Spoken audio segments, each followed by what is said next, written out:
హరే కృష్ణ. మీకు అమృత కలశం దొరికితే దానిలో కొంచెం విషం కలిపి స్వీకరిస్తారా?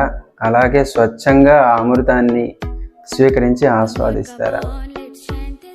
సో అట్లా భౌతిక ప్రపంచంలో మనకి శ్రీల ప్రభుపాద వారు ఇచ్చినటువంటి ఈ కృష్ణ భక్తి భావన అనే అమృత కలశాన్ని మనకి అందించారు స్వచ్ఛంగా.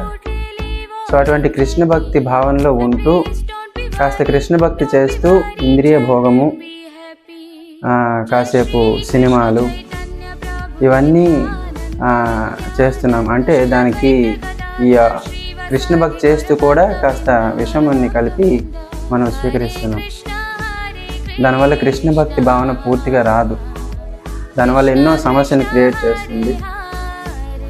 ఓకే, చాలా జాగ్రత్తగా ఉండి ప్రభుపాద చెప్పినట్టు నియమాలను స్పష్టంగా పాటిస్తూ రోజు 16 మాలలు జపం చేస్తూ 1 గంట శ్రవణము, 1 గంట సేపు ప్రభుపాద వారు రాసినటువంటి పుస్తకాలను మనము శ్రద్ధగా చదివి అర్థం చేసుకుని భక్తుల సాంగత్యంలో ప్రతినిత్యం ఉండే విధంగా మనము ఏర్పాటు చేసుకోవాలి. హరే కృష్ణ.